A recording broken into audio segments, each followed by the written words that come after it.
Hello प्रणाम जीजा। और सब ठीक बा? आए खाना खा लेनी? आ दीदिया कैसन बिया? राम कहां बाड़े इनकरा के खोजत तनी आज इनकरा के छोड़ेम ना। रे मंगरुआ रे रे रे कहां जाता रे? अरे कहां जातन देख हमरा के हमर दिमाग मत खराब कर रहेगा दिमाग खराब बा। तो ऐसे का बतियावता रे? आ का भई? एगो बात बताओ। का भई? हम तो माने का कहीं हम बड़ा परेशान बनी। काहे? एगो तो लॉकडाउन में ओकरा खोजत रही ना भेटाइल। केकरा के? हउ बीमारिया हउ कहना कोरोना। तो कोरोना का खोजता रे? अरे ओकरा के लॉकडाउन से खोजत तनी। काहे? अरे वो एकदम दुअर्थी काम करता ओ घरी दुअर्थी काम करत रहे। सरकारी आदमी के ना धरत रहे प्राइवेट के धलत रहे। अच्छा है सरकारी लाइसेंस लेके तो ई तो बीमारी बा न। अच्छा बीमारी हो तो काहे नहीं के बताओ तो आज मान ले बीमारी हो है बियाह रहे हमार जब बम्बई में बियाह रहे बम्बई में तार बियाह रहे? अरे बम्बई में ना रे मतलब लागत तोरा दिमाग में कोरोना हो गइल बारे। दिमाग में कोरोना हो रहा? अरे तो बम्बई में कहते हम कहते नहीं कि मई में हमार बियाह रहे। अच्छा जब मई में बियाह रहे इहे सरकार हो इहे नेता हुआ सन ई सब कहला सन कि बियाह नइखे हो सकत बियाह में 50 आदमी से ज्यादा नइखे हो सकत है। जब पूजा आइल हो पूजा दुर्गा पूजा लाइसेंस हम जानते हमरा गांव भर के लोग गांव भर के लोग अच्छा हम पूजा करे निसन आ गांव भर से चांदा कटाला ठीक बा। हाँ उमे से चांदा में से मान लो केहू चोरा लेवला खा लेवला तो ओ खातिर लाइसेंस कहला कि पंडाल नइखे बन सकत मूर्ति नइखे रखा सकत। रमजान आइल तजिया आइल मियाँ लोग के तजियो रहे कहला कि तजिया नइखे ज्यादा जा सकत ओमे भीड़ नइखे हो सकत सब चीज कैलसन तो ई कगात कोरोना धली ठीक बा। 6 फीट दूरी पर रहे के बा उतना दूरी पर रहे के बा हई दूरी पर रहे के बा। तो हम ही पूछे के चाहतनी आज जब चुनाव बा हई नेतवा हई उड़न खटोला से जाता रसन हड़र हड़र हड़र हड़र उड़न खटोला? अरे एरोप्लेन? हाँ हाँ ये हेलीकॉप्टर ये उड़ने खटोला न देखो जाता रसन जौन नेता का? हाँ जब नेतवा ई जाता रसन जहाँ उतरत रसन वहाँ लाखों लाखों हजारों हजारों भीड़ बा है ओसे कोरोना नहीं के होत। एकनी के जन सभा करत तरसन जहाँ पर हजारों लोग के बुलाओ तरसन फोटो डाल तरसन वीडियो डाल तरसन ओमे जन सभा नहीं के होत। चुनाव कराव में जन सभा नहीं के होत कहला कोरोना नहीं के होत। हमनी के पूजा करे में तो कोरोना हो जाता है। हमार बियाह होत रहे तो कोरोना हो जाता रहे है हमार बियाह कट गई ए लोग के चुनाव कराव खातिर कोरोना नहीं के होत। एकनी के रोड शो करता रसन रोड शो में मोटरसाइकिल गाड़ी सब लाइन से लाग के जाता नु तब ई सार कोरोना काहे नहीं खोकनी के धरत। आ जब हमनी के मान लो मूर्ति जातनी सन का करे भसान करे मूर्ति के विसर्जन कर जाते सन ओ बेरा पुलिस चारों ओर से घेर के देखलो मुंगार में लाठी से लागल मारे लागल लोठी से मारत रहे। तो ओ खातिर का तो कोरोना बा जल्दी भसाओ कोरोना धली तो ई पुलिस कहाँ बा एकनी के काहे नहीं खरो कहत नेतवा सन के जोन भाषण देत रहसन पहिले मास्क पहन के न बाहर निकलो तो डंटा से मारत रहसन मास्क नहीं पहनले डंटा मार ई कोई गो मास्क पहन के रैली में आवत रहसन आई नेता मार दिले सो मार मार के मुआ दिले। उहे हम पूछे के चाहतनी कि ई कोरोना या तो कोरोना मिल जाओ या तो ई नेता मिल जासन हैं एकनी से ई पूछे के बा कि तारा लोग के जब चुनाव बा तो कोरोना नहीं खे होत ठीक बा। तू लोग जन सभा करब कोरोना नहीं खे होत गाँवे गाँवे घरे घरे 50 आदमी 100 आदमी के ले के घूमत रहा तो कोरोना नहीं के होत। आ हमनी के बियाह बा तो कोरोना हो जाता घरे एगो पूजा रखले बानी तो कोरोना हो जाता बहरी अगर गाड़ी में 4 आदमी हमनी के बैठ के जाते सब मास्क नहीं खींच लगैले तो का कोरोना हो जाई ओकर चालान कट जाई। एकनी के चालान काहे नहीं के कटत नेता सन के चालान कटे के चाहिए ना।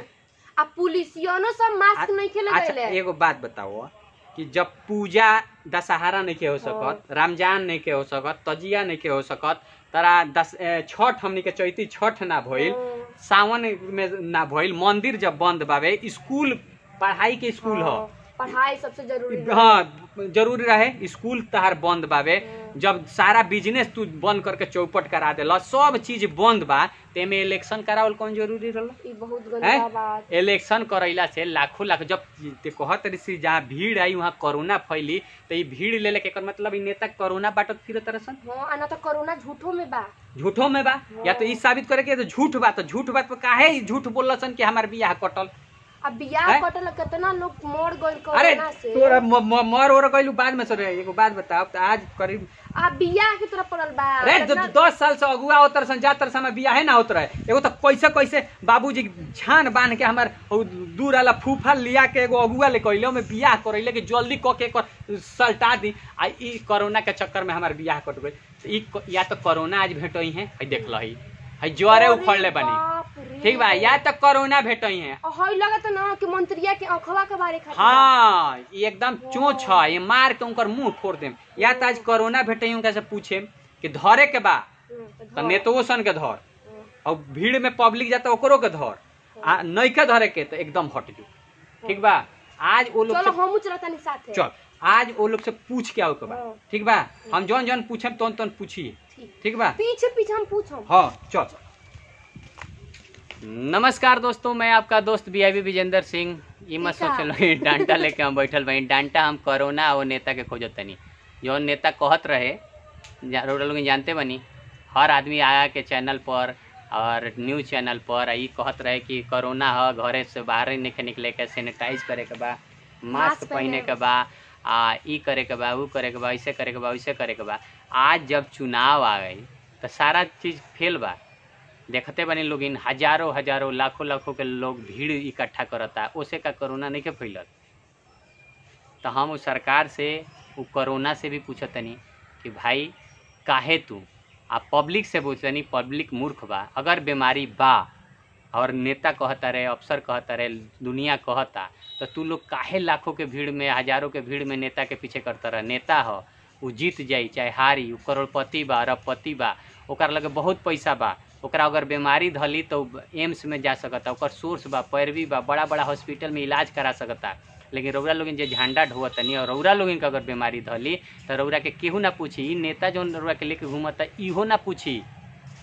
तब मास्क लगाई, दूरी मेंटेन करी। अगर बीमारी बात घर में रही, नेताजी से पूछी कि नेताजी रौरा संगे हम चलत रही तो बीमारी नहीं खे, चलान नहीं खे कटत, यह हम लॉकडाउन में चलत रही तो हमारा चलानो कटत रहे, हमारा बीमारियों रहे।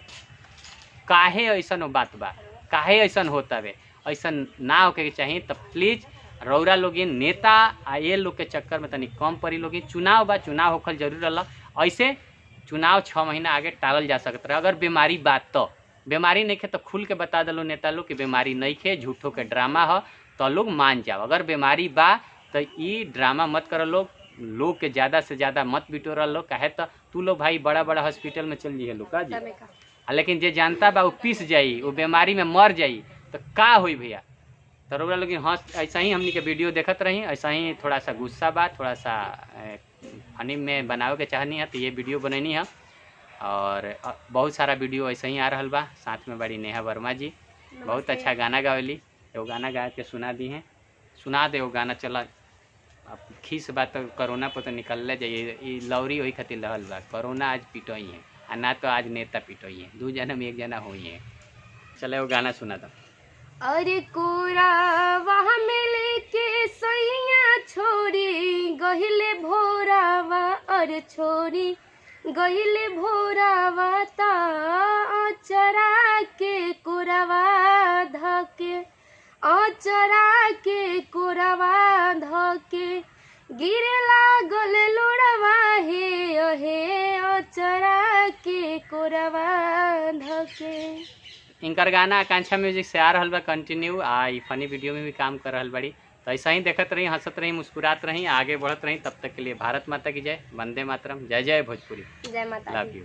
बम्बई ना रहते हूँ, तोरो कोरोना दिमाग में हो गई बा, जान ली। अरे बम्बई में ना रहे लगा तो अब मार दे। Rolling action. 1 मिनट खूब हंस ले, चल पहले हंसी। अरे बम्बई में ना रहे, तोरो दिमाग में लगा जन्म एक जना हुई है। यो गाना गाओ। अरे कोरावा में लेके सोहिया चली गहिले भोरावा। ठीक है तो भूल गए। चलो कौन बताएंगे, सुनाओ फैन से। चलो एगो गाना सुना दो। अरे कोरावा में लेके